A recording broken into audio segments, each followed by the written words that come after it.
tú pregúntame, porque estamos, de verdad que el concejal, es el Día de la Mujer, pero esto no puede, nos está pasando y lo estamos viviendo. Y yo creo que todos sufrimos con lo que está pasando con la economía aquí en Estados Unidos. Así mismo es, concejal, todos sabemos los altos precios que nos han venido azotando, no desde ahora, sino meses anteriores, pero ahora ha sido mucho peor. Pero también vemos un presidente que le explica a un pueblo que también tiene que ver lo que está ocurriendo. Y hoy vimos un anuncio donde dice que ya no se le va a comprar más combustible a Rusia y que tal vez los precios sigan aumentando. Pero también vemos una decisión que ha asombrado al mundo, que es Estados Unidos negociando con Venezuela para poder aliviar esta crisis. ¿Seguirán los altos precios? ¿Qué hará el condado? Principalmente los que tienen esa gran responsabilidad como ustedes, darle la cara a los votantes. Sí, así es. Miren, el tema de la economía viene complicado desde hace algún tiempo. Sucede que hay medidas económicas que sí hay que tomar, pero siempre en la economía es un tira y afloja, ¿no? Miren, si nosotros vamos a la Gran Depresión de 1929, una Gran Depresión terrible, donde 100 personas diarias se suicidaban por la situación económica, pues después de eso se aprendió a que el sistema macroeconómico, todo lo que es el sistema gubernamental económico, tiene que manejarse de una manera muy delicada. Cuando hay poco dinero en los bolsillos de los habitantes, hay que ponerles dinero de alguna manera. Y cuando hay mucho, cuando hay un superávit, hay que quitarles algo de ese dinero. De lo contrario, creamos inflación. Entonces, ¿qué es lo que sucedió aquí? Cuando entramos en crisis de la pandemia, estaba bien las medidas de inicialmente dar algo de estímulo, porque esa es la medida correcta a tomar. Pero hay que tener mucho cuidado con esos estímulos. Esos estímulos, si se les pasa la mano al gobierno, pues ocasiona otros problemas. Vagancia, por ejemplo.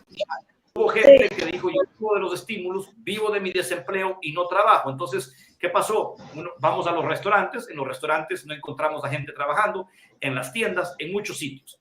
¿Y qué sucede? Como yo soy el dueño de un restaurante, soy dueño de cualquier negocio, de una tienda de ropa, etcétera, y no tengo trabajadores, tengo que, ¿cómo los incentivo? Pagándoles más. Y tengo que decirle, mira, yo pagaba $15 la hora, ven que te voy a pagar a 20, me estoy inventando. Al yo pagarle a 20, ya estoy creando inflación.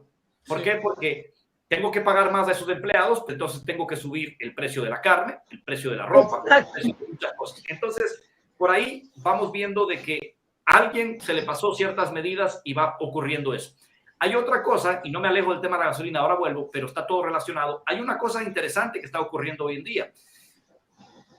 Para que tengan una idea, hace poco nosotros teníamos en el condado Miami-Dade o afuera del condado Miami-Dade 800 barcos que no llegaban a puerto porque intencionalmente no estaban llegando a puerto porque al llegar con su cargamento no había camioneros para llevar esos productos. Sí. Hay camiones, pero no camioneros.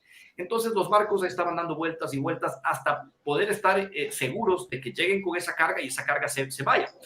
Cuando nos pusimos a investigar por qué no hay camioneros, varias razones. Una, porque lo que dije hace un momento, ¿no? Mucha gente dijo, no, dejo mi trabajo, etcétera. Dos, hay una cosa que parece positiva, pero también es parte de la situación. Durante pandemia mucha gente se hizo emprendedora y si yo trabajaba manejando un camión o era cajero en un banco, pues en pandemia aprendí a hacer pañoletas, me estoy inventando, y ahora hago mis pañoletas en casa sin salir de casa y ya no regreso de cajero al banco. Ese también es la escasez. Y tercero, que la juventud también está aprendiendo otras cosas. Entonces, ustedes ven, traten de encontrar un camionero hoy en día de menos de 45 años, ya no lo encuentran. ¿Por qué? Porque antes los camioneros empezaban a los 18, a los 20 años, había gente que le gustaba eso. Ahora un muchacho joven no va a ser camionero, no lo quiere ser.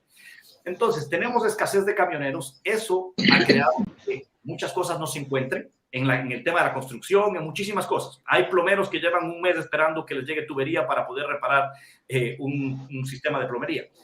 Y también eso aumentó los costos de la gasolina. Pero ahora bien, antes de que empiece el problema de Rusia, ya teníamos un costo elevado de gasolina. Ahora más, porque está parada toda la producción de Rusia, no está saliendo la producción hacia ninguna parte del mundo. Yo sí creo que ha sido una buena medida del gobierno de Estados Unidos de no comprarle a Rusia. Lógicamente es alguien que está invadiendo un país y es un país hostil, está muy bien.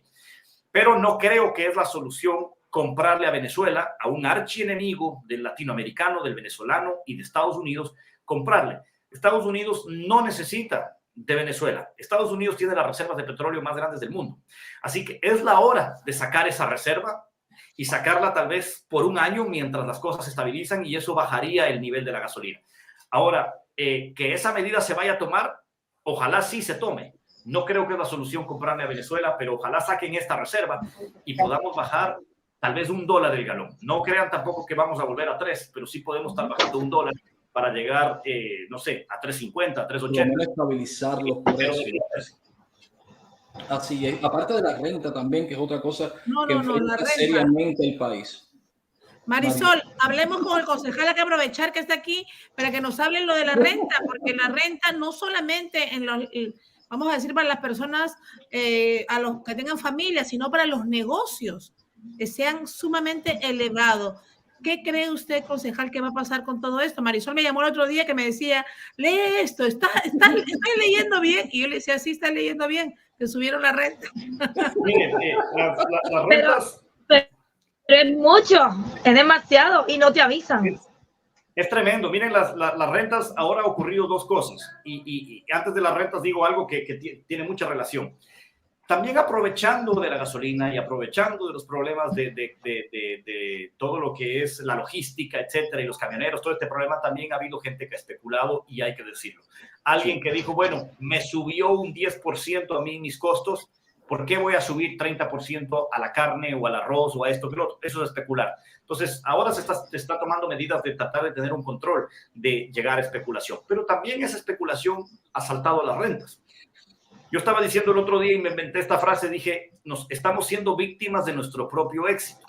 Miami se ha convertido en una ciudad tan cosmopolita, tan famosa a nivel mundial y local como nunca lo hemos sido. Siempre hubo una fama en Miami, pero hoy en día tenemos la fama de que la gente quiere venir a vivir a Miami. El clima, la comida, la diversión, el arte, la cultura, la diversidad, muchísimas cosas.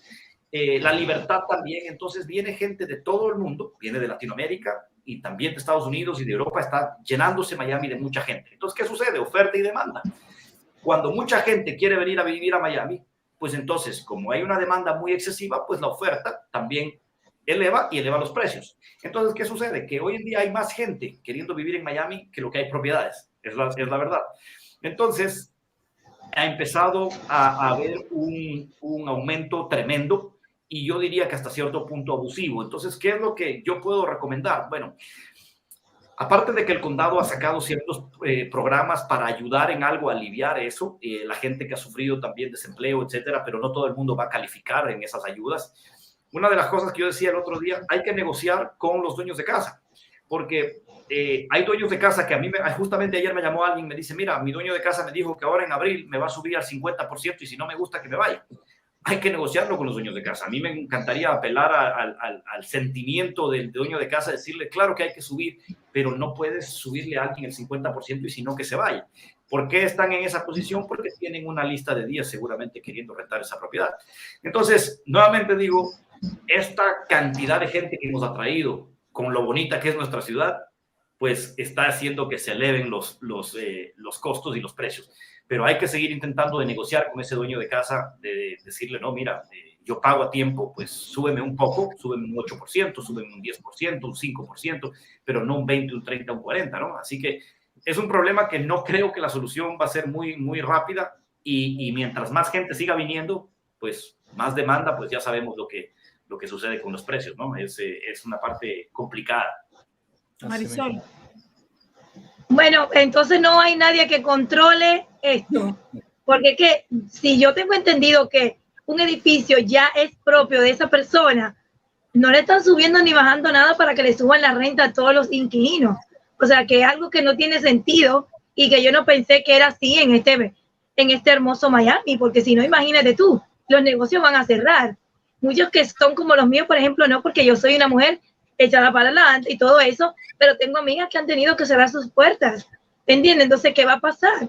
Porque imagínate, se funde un país cuando cierran los negocios, el downtown está que da grima, que no quiero ir, porque parezco que estoy en un lugar desierto, entonces no entiendo nada, no me parece, estas leyes tienen que cambiar.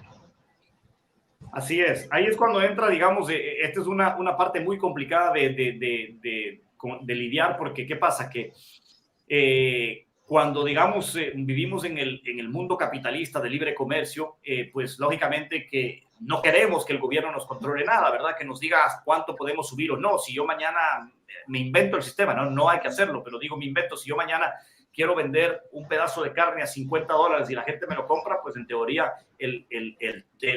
la teoría de libre mercado dice que yo lo puedo hacer.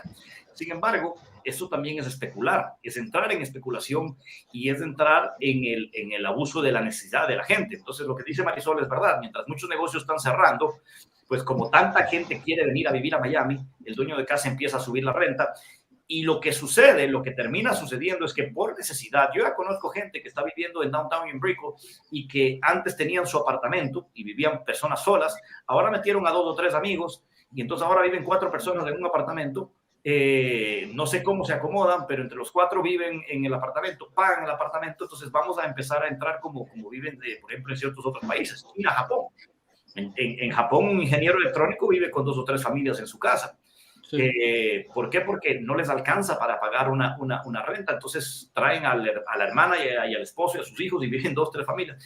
A eso no quisiéramos llegar porque no es positivo para nadie, ¿no? Entonces, hay que buscar los mecanismos y no es fácil de decir la solución por este tema de libre mercado. Todos vinimos acá y decimos que no nos controle nadie, ¿no? Porque eso es comunismo, si alguien nos controla en nuestro negocio o en nuestras utilidades o ganancias.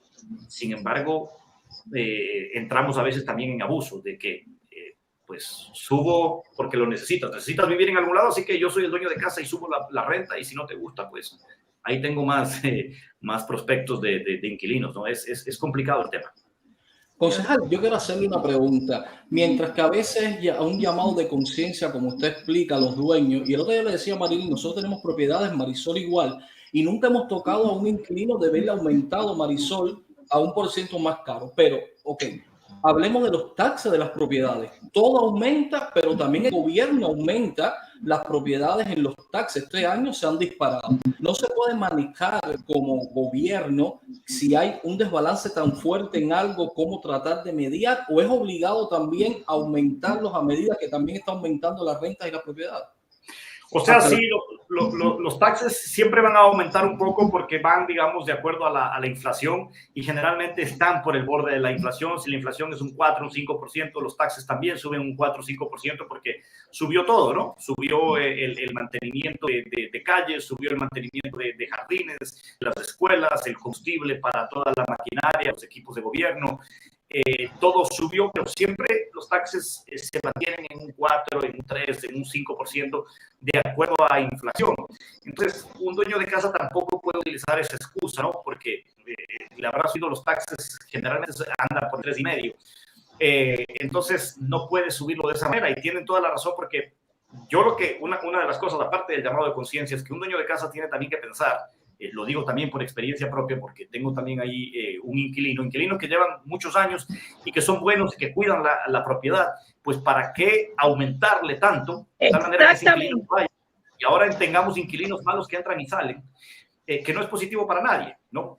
Cuando yo tengo un inquilino, cualquiera tiene un inquilino que se va mientras cambio de inquilino y han pasado 2 meses, yo he perdido ya un 20% de la renta del año. Entonces, no es muy inteligente tener inquilinos que entran y salen. Es mejor tener un inquilino bueno que pague, que satisfaga los costos, pero que se quede 5, 6, 7, 8 años. Claro. Exacto. Entonces, eso no se ve todo el tiempo. Pero otra de las cosas que es muy importante, que es una lucha que yo tengo ahora también, que tratando en algo de aliviar, es el tema de las asociaciones. Yo hace poco, ahora precisamente es algo que he logrado hacer un ruido bastante fuerte, incluso en televisión. Por ejemplo, hay una gran comunidad en Kendall que se llama Hammocks. Hammocks es una de las comunidades más grandes de todo el condado Miami-Dade, 60,000 residentes. ¿Dónde hay una comunidad con tanta gente? Y en Hammocks yo viví por algunos años, así que la conozco bien. Sucede que ahora, hace poco, le subieron el 400% a la tarifa de asociación. Entonces, es subir de casi $100 a 400. Eso es terrible. Entonces, ahora yo me he unido a la comunidad de Hammocks para pelear eso. ¿Por qué? Porque eso, si yo soy el dueño de una casa y me subieron a mí $300 en la asociación, esos $300 seguramente se los quiero pasar al inquilino, si es que tengo rentada la casa. Entonces, en una renta de $1,500, $300 es del 20%. Ya le he dado un gran golpe a ese inquilino. Entonces, el tema de las asociaciones está ocurriendo también mucho, y mucho de esto es por el mal manejo. Si la asociación maneja mal los costos, y hay sobreprecios, y hay negociados, y hay contratos poco transparentes, esos costos terminan en costo alto de la asociación y por lo tanto terminan también en los bolsillos más bien dicho, golpeando al inquilino. Entonces, ese es otro de los temas que hay que combatir. Ahora yo me he unido a este proyecto que les digo y vamos a tratar de combatirlo.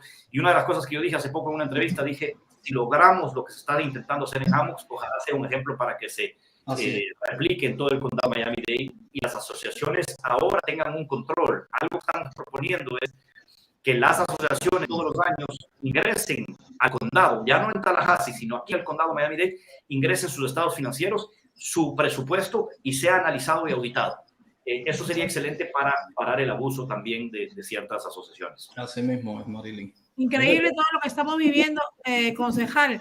Hace 1 año y medio, una caja, bueno, hablando en el rubro gastronómico, una caja de pechuga de pollo, es que yo me quedo sorprendida con eso hasta el día de hoy, costaba $40. Estamos hablando por mayor, ¿no? Donde compran los restaurantes, los hoteles y todas estas compañías de catering. Hoy en día cuesta $100 la caja. Wow. Entonces, ¿qué podemos esperar para esos pobres negocios de restaurantes, de catering, para la gente? Porque estamos hablando de 150% más de lo que costaba. Sí, miren que el gobierno tiene que tomar acción muy fuerte en este momento, tiene que solucionarlo el tema del combustible, sacar las reservas, poner las reservas a funcionar, a servir para lo que fueron destinadas.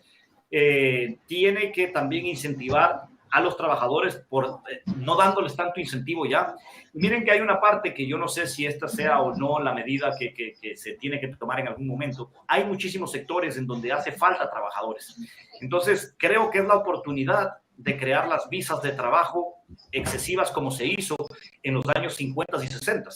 Cuando pasó esto, en los años 50 y 60, se inventaron estas visas de trabajo masivas. Hay tanta gente queriendo venir y queriendo pasar esa frontera que, bueno, tal vez habría que determinar sectores donde hace falta trabajadores y no les están quitando el trabajo a ninguno. Porque yo he visto restaurantes y tiendas que tienen un anuncio que dice se necesitan trabajadores y nadie va. Entonces, es la oportunidad de crear visas de trabajo, tal vez temporales, por 1 año, por 2, traer a esos trabajadores y meterlos ahí hasta que se estabilice el mercado.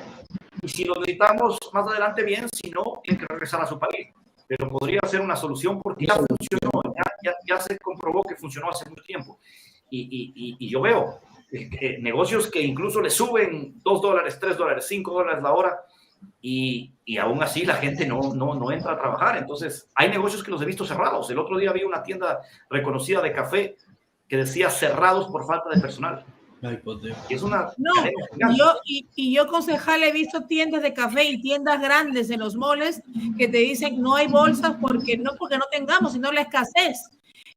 No hay las copas de café porque pues escasez, no llega a tiempo, no tienen inventario. Entonces hay una crisis que estamos viendo un poquito, pero que en un par de meses, si no se aplaca, yo creo que vamos a sufrir todos las consecuencias. Lo hablo en el rubro de la parte de los restaurantes, cuando nosotros lo dejamos a nivel de por mayor, restaurantes que tienen cadenas de restaurantes que están viendo un poco difíciles todo esto de la economía y obviamente la mano de obra no la encuentran. Y si la encuentran, pues definitivamente la gente no quiere trabajar como en los tiempos de nosotros, decimos, ¿no? Es bastante complicado lo que estamos viviendo aquí en la ciudad. Y aparte que Miami se ha vuelto pues el paraíso, no solamente de Estados Unidos, sino del mundo, ¿no? Así es, miren, yo vi un anuncio en el Miami Herald hace muchísimos años, hace tal vez unos 15 años, decía Miami, el próximo Manhattan. En aquella ocasión yo decía, bueno, pero está muy lejos, estamos ahora cerquísima de ser el próximo Manhattan, los costos están pareciendo, la cantidad de turismo que está llegando a Miami es muy parecido. Pronto ya hay planes de construir rascacielos mucho más grandes, entonces vamos a eso. Entonces alguna vez alguien decía, qué bonito convertirnos en el próximo Manhattan, tal vez, pero parte de los problemas de convertirse en un próximo Manhattan es esto: rentas caras, propiedades caras, inflación, porque nosotros sabemos cuando hemos ido de visita a Manhattan y hemos pasado, sabemos que una renta de un apartamento en Manhattan de un dormitorio no baja de $5,000. Hay apartamentos de un dormitorio que valen $1,000. Entonces, lógicamente que para el terrateniente, vamos a decirlo así, el dueño de propiedades es muy positivo. Dice, mi propiedad sigue subiendo de precio, etcétera. Pero no es tan positivo cuando llega el punto de la gente no lo puede pagar. Entonces, es delicado el tema. El tema, por ejemplo, de la escasez. Yo lo veo en construcción. Mi sector es construcción. Y en construcción está pasando lo mismo. Ya hay gente que no se puede comprometer a trabajos. Si uno lo contrata a alguien para hacer una piscina, el de la piscina no se puede comprometer a hacerla en 90 días como era antes. Dice, no sé. ¿Por qué? Porque la tubería, el hierro, el cemento, se lo ofrecen para un mes, para 2, para 3. Entonces, una piscina ahora toma hacerla en 6 meses. Si Marisol no ha podido arreglar el problema de la terma hace un mes, porque concejal, las cosas no están fáciles, están bastante difíciles aquí en nuestra ciudad. Marisol. No, sí, y déjenme decirle algo, concejal Marilyn y Amé, que nunca en la vida, mira que yo hablo, porque yo acá entra todo tipo de ser humano, de especie, de lo que sea. Y yo nunca había visto en mi vida tantas personas de Rialto. Todo el mundo ha estudiado ser Rialto. Y lo más triste del caso es que son intensos. Ayer mismo yo tengo cámara de seguridad, tengo llave, reja por todos lados, y yo veo en la cámara que me cuelgan un paquete. Y yo digo, Dios mío, me trajeron un paquete, un regalo. Cuando yo voy, dice, soy Rialto, me encanta tu casa. ¿Quieres venderla? Te la compro por el doble de lo que cuesta mi casa. Yo le dije a mi marido, no, es que el mundo se está acabando. Ya tú no lo tienes que llamar, ellos vienen donde ti. O sea, ahí estaba la foto de mi casa, ahí estaba lo que cuesta mi casa, cuántos metros tiene, pero concejal, ¿hasta cuándo? Yo no tengo, aquí no hay privacidad, y para colmo van a tu casa y te tocan la reja. Yo no puedo. Y para colmo, los Rialtos, tú no sabes si son buenos o son malos, porque ahora mismo un Rialto le vendió a 32 personas la misma casa, se la alquiló. Y entonces, dígame algo. Dios, explíqueme, porque yo estoy asustada. La gente que antes estaba en Herbalife se cambió ahora a Realtor y es un ejemplo. Así es. Todo lo de Monat también están en Realtor ahora. Eso es verdad. Y de crédito, todo el que vendía crédito está vendiendo casa. No entiendo nada. No entiendo. Déjanos hacerle una pregunta en su experiencia, porque a veces nosotros lo que pensamos que un presidente no debería estar, otros que sí, bueno, por diferentes opiniones, republicanos, demócratas, independientes.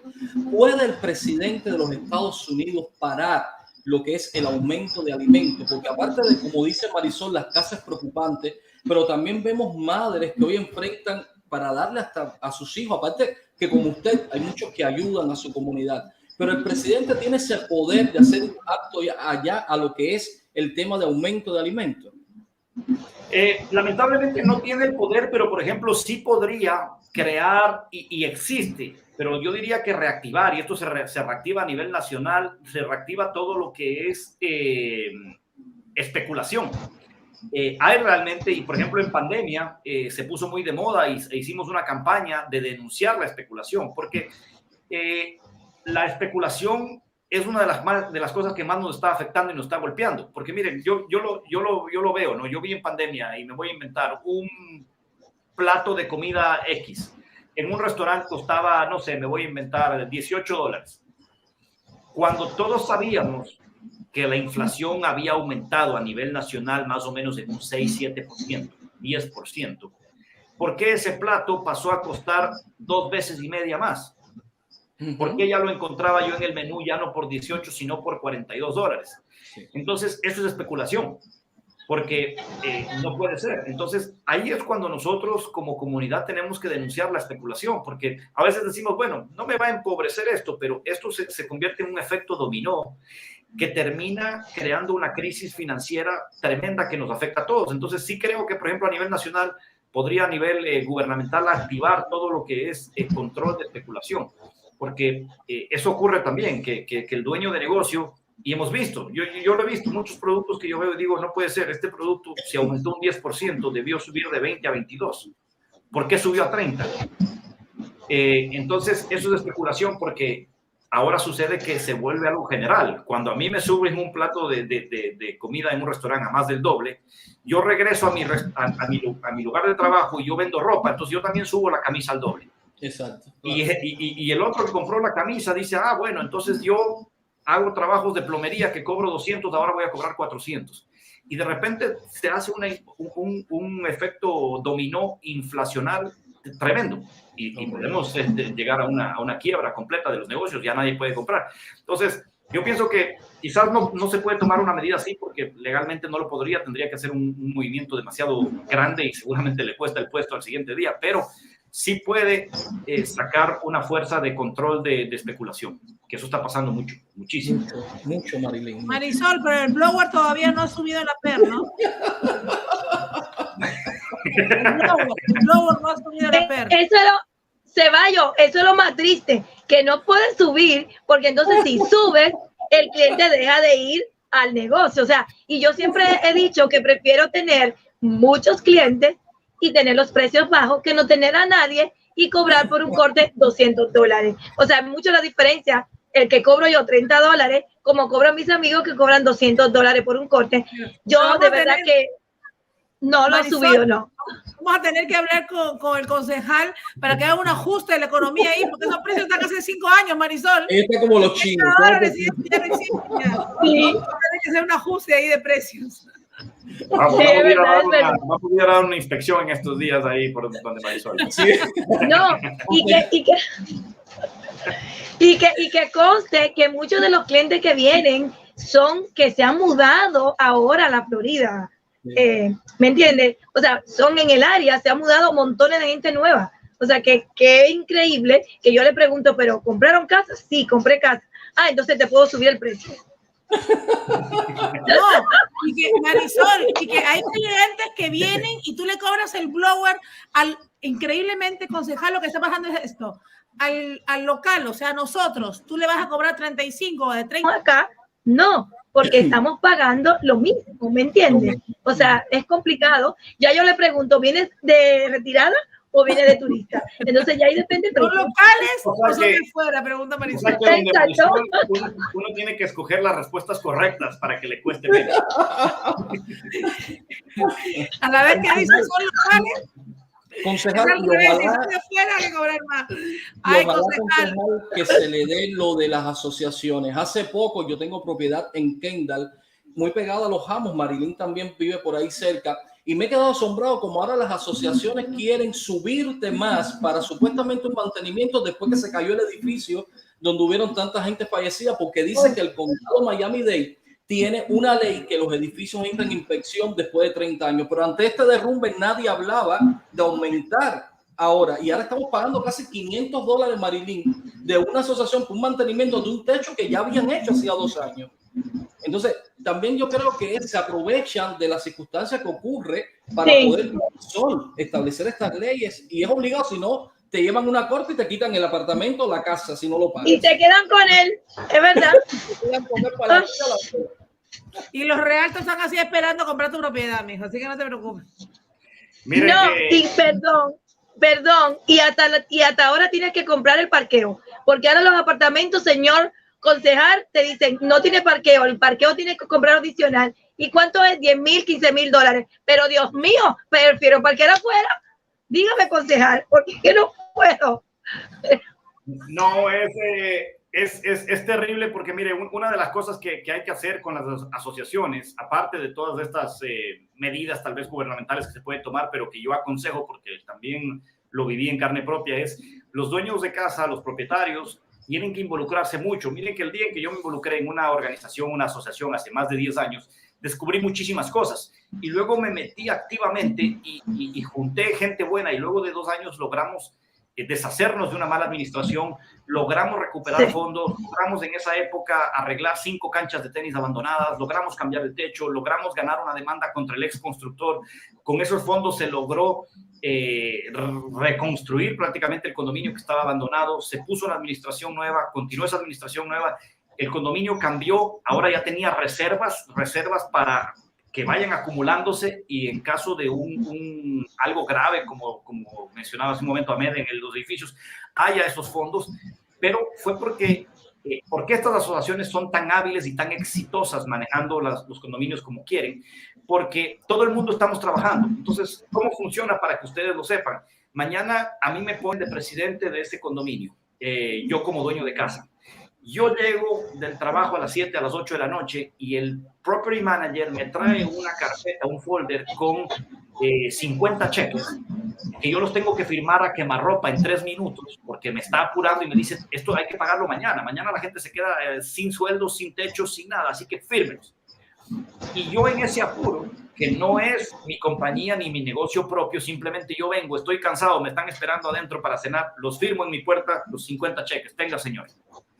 En esos 50 cheques yo no pude ver nada. Entonces yo soy el presidente, si fuese presidente de ese condominio, soy el que les convengo, porque no pregunto nada. Entonces uno tiene, ¿qué hacía yo cuando fui presidente de un condominio? Me dejaban el folder y decía gracias, ven en 2 días que lo voy a revisar por completo, voy a revisar cheque por cheque y quiero saber qué pasa. Ese no es el presidente que le conviene a la población. Entonces, la mayoría de presidentes que se prestan para ser presidentes, incluso son personas mayores, que ya no tienen ni el tiempo ni la paciencia y firman cualquier cheque. Ahí es cuando en esos cheques usted encontrará un cheque para cortar árboles del condominio por $50,000, cuando en realidad cuesta 10. Entonces, todos esos sobreprecios terminan golpeándole en el bolsillo a la gente. Entonces, el propietario tiene que involucrarse, tiene que juntar a los vecinos e involucrarse. Miren lo que está pasando en Hammocks. Ahora, este sábado yo hice una reunión donde llamé a la comunidad y es la segunda reunión, donde han venido 400 personas en cada una de las reuniones, ya ha habido televisión involucrada, etcétera, y ya ellos están contratando a un abogado, ya en estos días están cerrando un contrato con un abogado que va a pelear contra la asociación. Por primera vez veo a Hammocks completamente unida. Esa es la única manera que hay que pelear esto, la única manera, no hay otra. Así es. Sí. Concejal, gracias por estar esta tarde con nosotros, de verdad fue un placer, nos vemos el jueves, gracias por estar festejando el Día Internacional de la Mujer aquí en el programa, y de verdad que ha sido un placer tenerlo con nosotros. Gracias, igualmente, un placer Gracias, compartir con ustedes y gracias por la invitación. Gracias. Nos vemos el jueves. Lo queremos. Mediante. Sí. Gracias, muy bien, chao.